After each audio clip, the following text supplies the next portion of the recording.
ami internet yu Soleil Digital ñu am mbégte ak contenté di leen dalal ci suñu ñaareelu numéro émission ce n'est pas que du sport tey ki ñuy dalal mooy coach Souleymane Diallo di coach équipe nationale locale bu utu ci équipe bi kii di Pape Thiaw.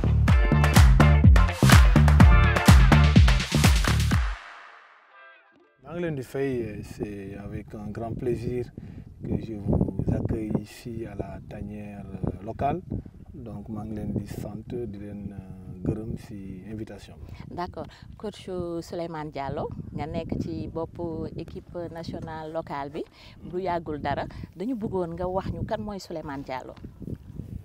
Souleymane Diallo benn ancien footballeur la woon bu doon jouer Ziguinchor juddee Ziguinchor màggee foofu. Jàngee Ziguinchor bac daal moo tax ma xam Dakar donc après le bac je suis venu à Dakar à l'université Cheikh Anta Diop de Dakar. Plus particulièrement à l'INSEPS. bu ma defee sama première année ba doctorat en sociologie du sport. Maintenant je suis enseignant chercheur à l'université Cheikh Anta Diop de Dakar au département de l'INSEPS. Donc j'ai fait une carrière également sportive. Donc footballeur de navétane, ensuite au Casa Sport et à l'université également, les interfac. Et actuellement, je suis le sélectionneur de l'équipe locale. D'accord, sélectionneur de l'équipe locale. Foofu sax la ñu jëm coach nan nga dundee sa tabb ci bopp équipe nationale bi remplacer Pape Thiaw. Dama ko dundee avec philosophie. C'est vrai que souvent dama koy xel di wax peut-être. néew nañ tuuti ci at. mais am nañ une expérience tuuti ci sélection nationale yi parce que maa ngi door. yaa ngi jógee U20. maa ngi depuis 2015 mars 2015 plus précisément. laa ñëwee dans les atlas donc bu déwénee def naa fukki at léegi ou bien juróom-ñeenti at ci dans les sélections yàlla def na tamit jot naa jaar ci sélection yëpp. donc commencé woon naa U20 ensuite U23 et puis également ma jël comme sélectionneur national de l'équipe nationale féminine pour U20. Après ma nekk léegi effectivement sélectionneur national bu local et puis bokk naa tamit ci superviseurs yi équipe A. D'accord donc ku am expérience nga ku xam liñ la jox nga. D'accord donc coach est-ce que amoon na pression pour succéder à Pape Thiaw. Souvent question bi de. day ñëwaat mais c'est pression la pression souvent dama koy wax nit ñi donc la pression elle est importante si lépp lu ngay def. donc pression day nekk source de prise de conscience si lu ngay def. yow tey nii yaa ngi waajal sa émission. du question peut-être da nga am stress non amoo stress parce que da nga am prise de conscience sur la nature respect nga jox si sa ñu lay déglu. internautes yi ñu lay déglu. moo tax prise de conscience boobu day tax nga bëgg a defar sa liggéey ba mu baax. C'est la même chose. Parce que la pression elle existe dans le sport de haut niveau parce que quand on parle de la performance sportive il y a la performance de haut niveau mais il y a également la performance du très haut niveau te ku ne performance du haut niveau dafa am ay exigence donc exigence yooyu mooy faral di wone méngoo ak pression.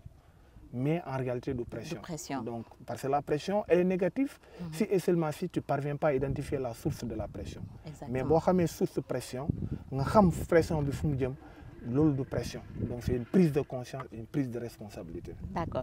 Donc, coach, on va remettre ce titre en jeu. Est-ce que lan mooy état d'esprit bu équipe bi bu Souleymane Diallo. Un très bon état d'esprit. Donc gis ngeen xale yi comment ils se comportent.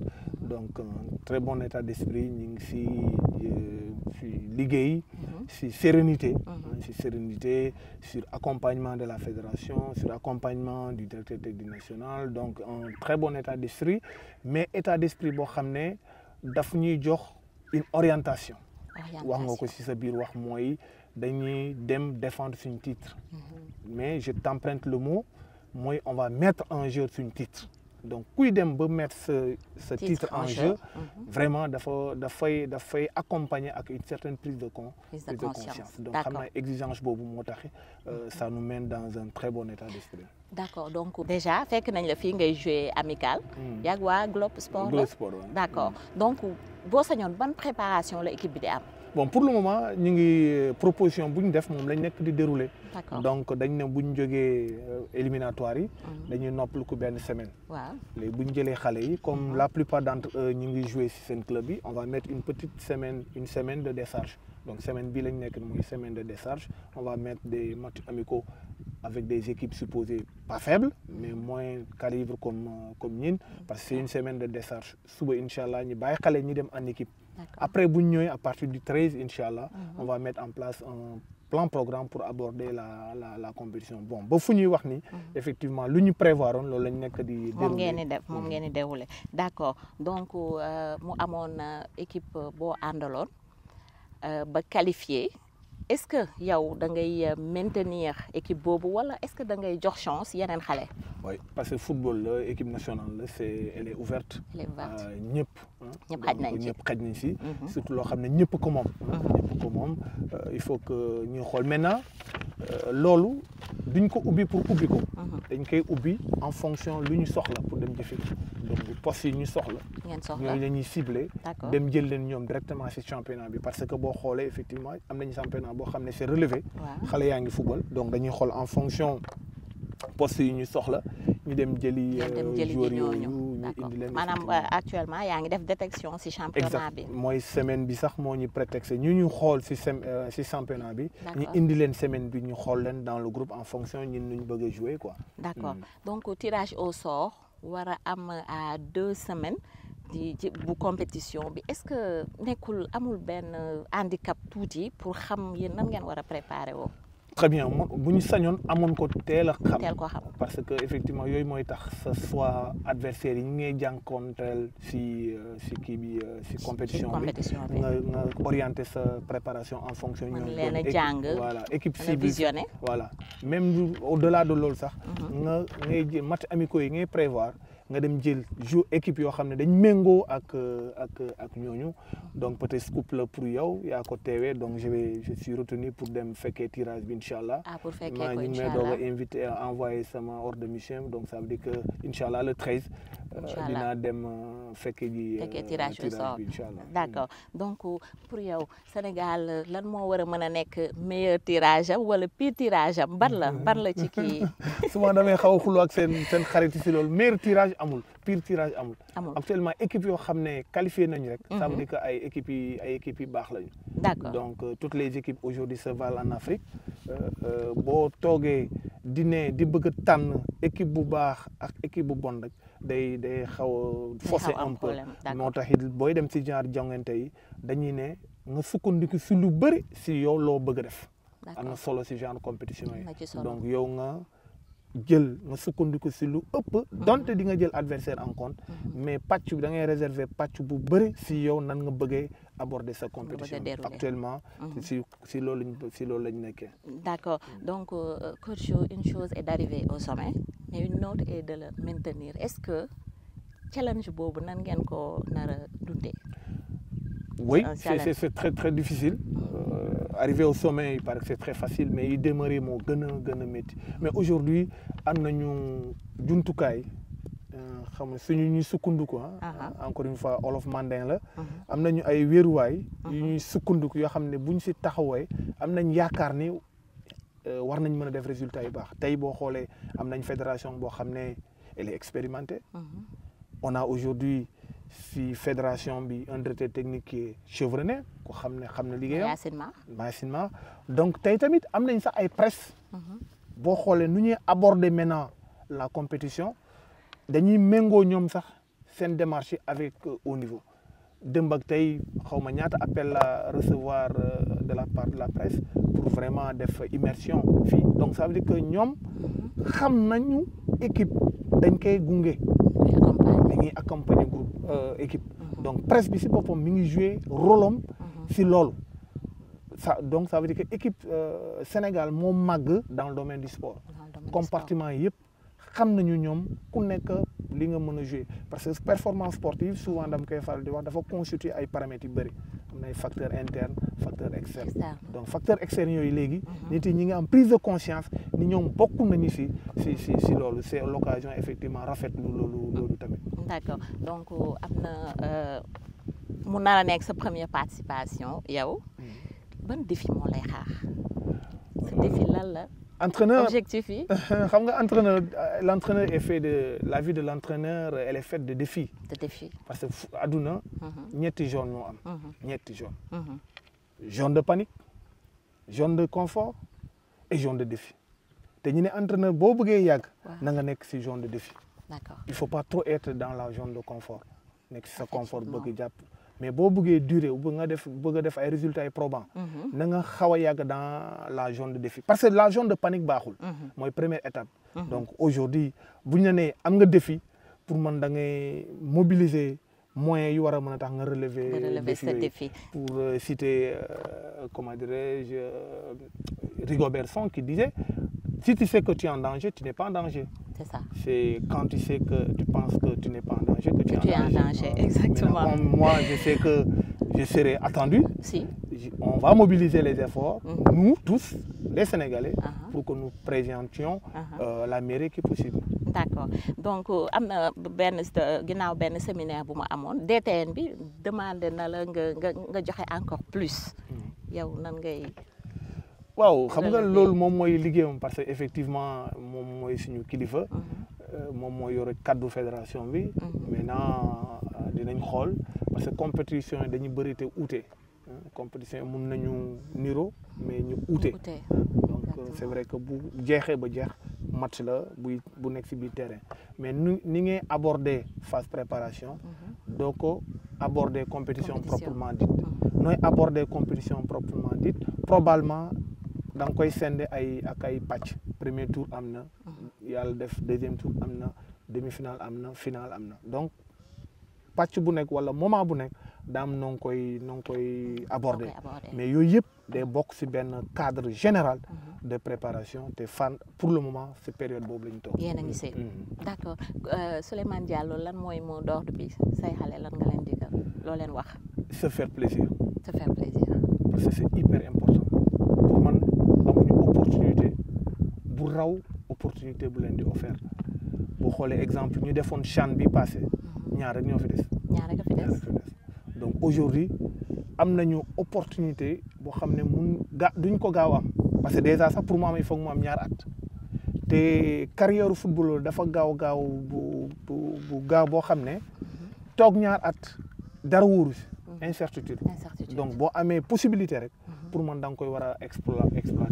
Il y a l'ancien président Nicolas Sarkozy qui disait si c'est fragile ñu mën a téye bu baax par exemple yow booy tukki les bagages fragiles da nga koy jox kii ñu enregistré ko dañu ne daye nga déclaré ko.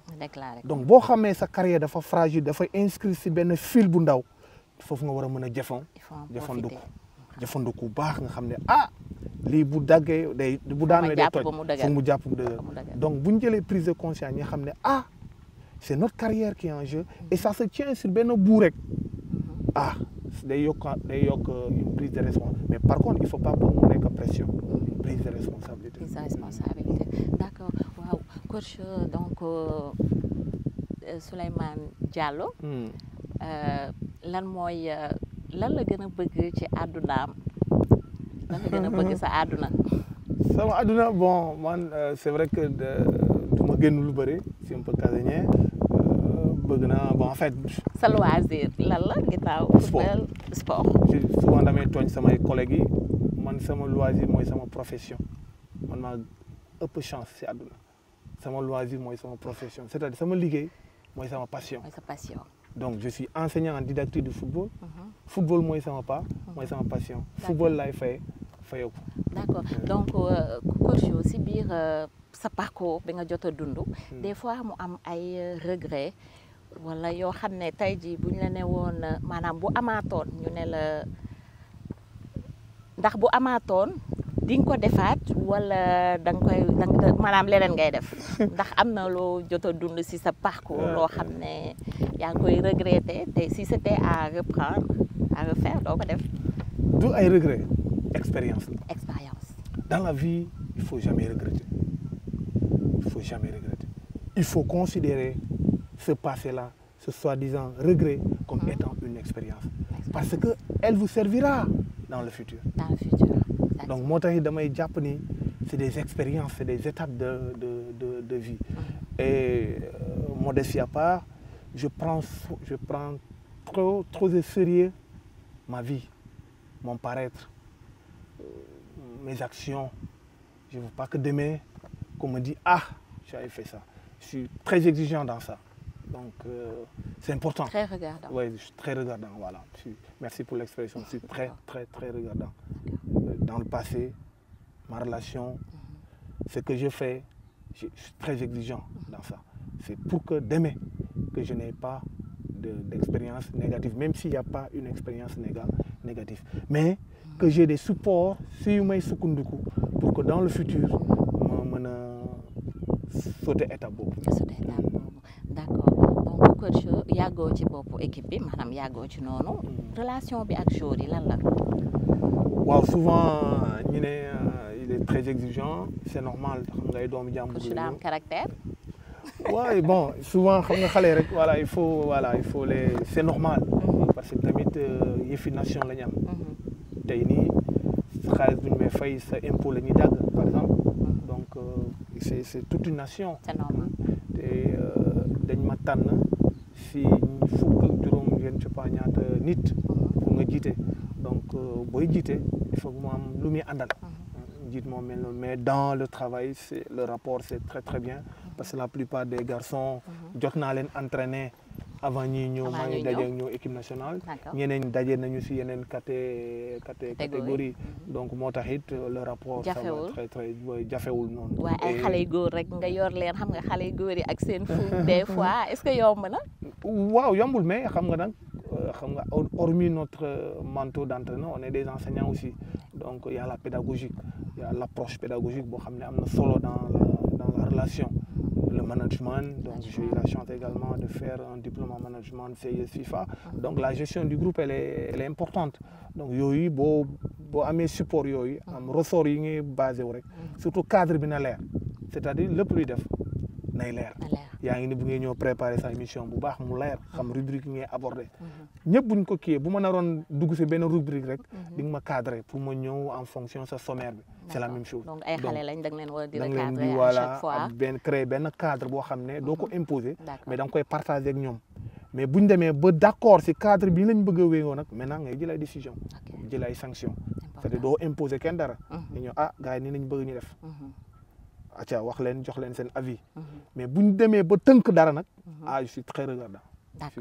D'accord mais ci relation tamit xam nga yéen li ngeen di nekk maanaam ci regroupement yi mooy ëpp léegi relation ak famille ak xale yi ak kër gi parce que si lañ bokk madame les enfants si lañ bokk foofu est-ce que tamit yomb na est-ce que xale yi à chaque fois ñu ngi gis seen papa est-ce que duñ la nam des fois madame aussi. Oui ça c'est vrai c'est l'occasion de remercier ma femme aussi mes enfants je m'absente beaucoup. Présentement, mes enfants c'est ma belle famille. Donc ma femme elle est seule avec un à la maison. Donc je passe plus de temps dehors que chez moi. J'avoue que depuis quelque temps, lu may def nekk si biti moo ëpp lu may nekk sama kër mais heureusement j'ai une dame. Mais madame comprendre. Oui, heureusement j'ai une mais dame. Mais c'est une dame, c'est une seule hein? Oui, c'est une seule. Ah d'accord. Parce que moi ma deuxième c'est le football. Ma deuxième femme c'est la première. Ma deuxième femme c'est le football. Donc c'est le football. Donc je passe plus de temps dans le football comme je disais malheureusement.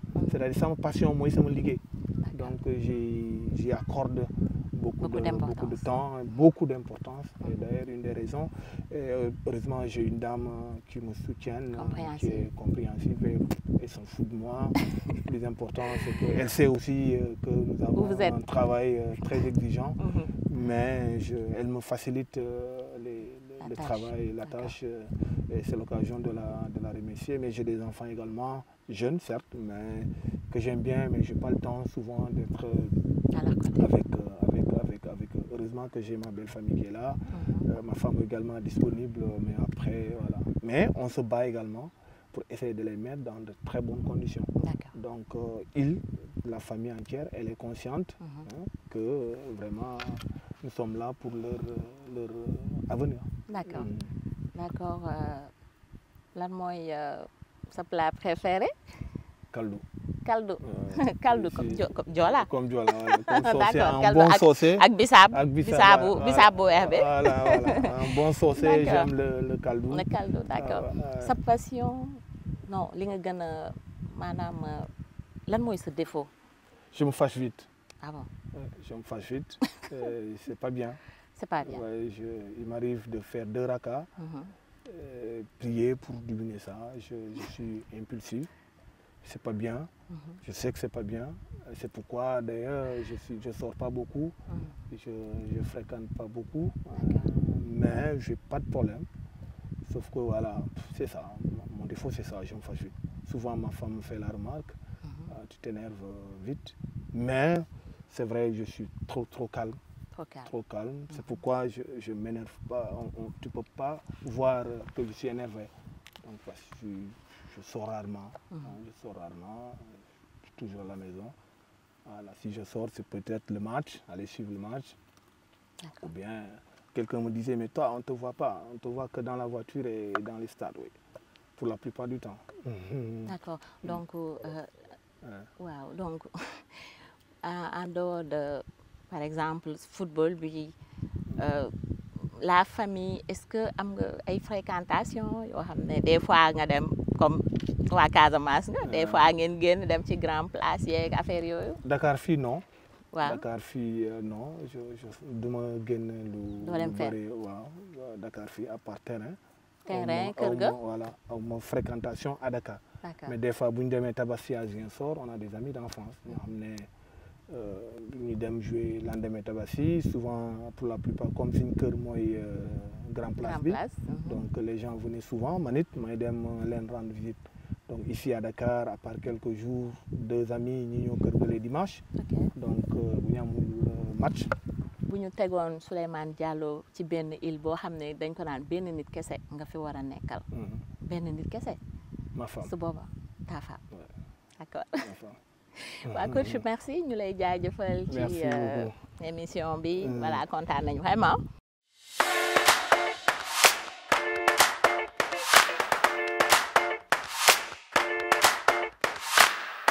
ami internautes yu Soleil Digital ñu leen di jaajëfal di leen wax bi moo nekkoon suñu ñaareelu numéro émission ce n'est pas que du sport ak coach Souleymane Diallo ñu leen di jox dig daje ci bu yàggul dara ak beneen invité.